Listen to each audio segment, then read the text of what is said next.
Cathie Borrie's memoir, The Long Hello, cherishes the bond between mothers and daughters, their personal and painful experiences. Cathie cared for her mom, who had Alzheimer's, for 7 years.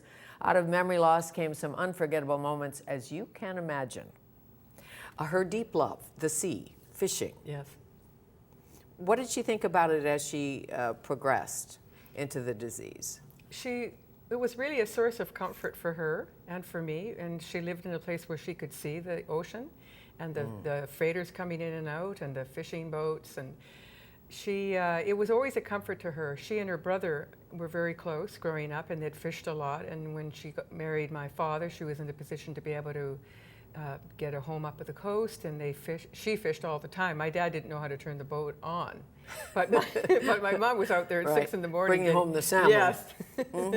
So it was a source of comfort to her, and that's what's so neat about a memoir. You remember things that comfort you, and she was able to do that too. And were you able to take her out, or she went out with her brother, even though she wasn't not altogether there not in her brain? She was altogether somewhere else. And no, not in those days. He wasn't well, and he died before her, but it was a reminiscing. It was a source of comfort to reminisce. How did you find yourself like your mother? Growing up, I don't know about you, but if somebody says you're just like your mother, you're going, oh, I'm so not. Yes. I don't know what that is. Yeah. Even though we love our mothers. Right. Or some of us do. Yes. Well, if somebody says you're like your mother, you go, I'm so not. We want to be ourselves, right? I think I'm like her in the ways that might surprise some people, but essentially I'm a loner. I love my own company. I like solitude, and I love to read and be quiet, and she was very much that way too.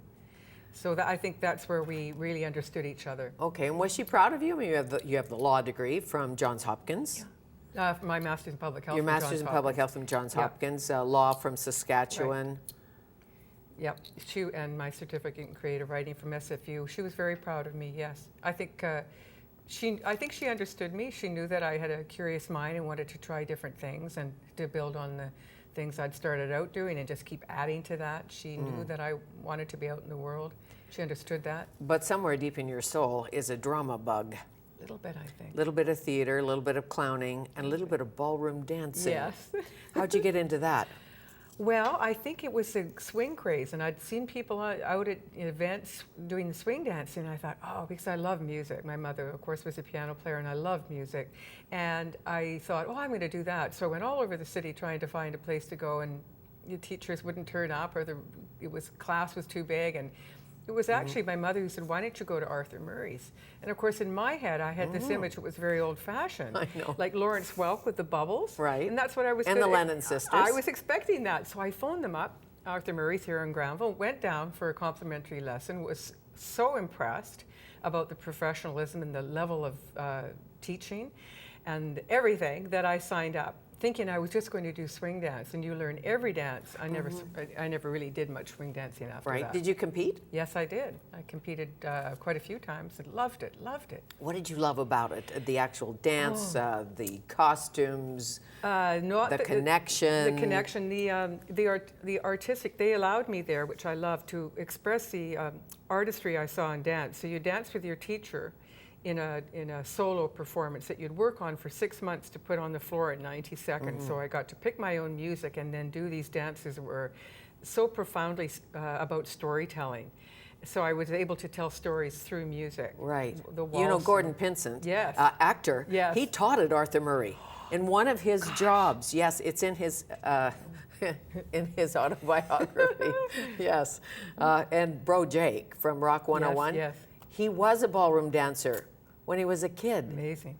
Of course, now it's a big deal. But what you learn, what I learned, I hope, I tried to learn, but never ends, is how to follow, not to lead, how to follow. So you have to listen. It's sort of a meditative state, which I think helped me with my mom. It helped me learn how to follow her. The metaphor is really startlingly clear. You mean just zip the lip? Zip the lip, yes. It's that little voice, shut up, shut up, shut up, shut up. And let her ramble or be profound or She's funny. Always right. Yeah. No matter what. Sure. Why not? Why not? I know. Yeah. When she got to the point where she didn't know who I was, she thought I was her brother sometimes, which I took as a compliment because he was lovely. people do have trouble with that. But I figure, well, if you've got 40 or 50 or 60 years of being the daughter, you've had your chance. Now you can be somebody else. Right. When you talk to her about music, because she was a musician, about Bach Right. or Mozart, Right. she said once, I hope I've got this right, it was something about, you asked her about Bach or Mozart or Beethoven, and she said, I think he should have his tonsils taken out and looked at. That's right. And Chopin, he was wandering all over the place. He was beautiful. I showed those quotes to a really well-known piano player, musician, who said, you know, she's kind of got those right. You know, see, just because we don't understand what they're saying doesn't mean that they have legitimacy in their own world. Of course, You know. and we're often curious. My dad had dementia, and I often wondered if he was really happy inside, like a bit crackers, a lot crackers. Right. But I wondered if he was in pain. We all do, because we don't know for sure. Strong of body, but his mind was pretty much gone. I think that people go through a whole phase of emotions and states of mind, and I think what happens to most people further on is there is a sort of place of peace. I think that's a lot of people's experience. Yes. Did you talk to your mother about death? Oh, or we funerals or loved talking wills? about death. Yes, we love death. We talked about death all our lives. She was so organized, she had all that done beforehand I anyway. see. So the last taboo was out of the closet. Oh, sure. And it wasn't really a taboo with us. I mean, we just ended up, I think because we'd experienced a fair bit of it, it wasn't really a frightening subject. But did she forget she was going to die, or? I don't know. It just didn't come up. It was almost like we'd had all those conversations. What about the fears? Is this my home? Yes.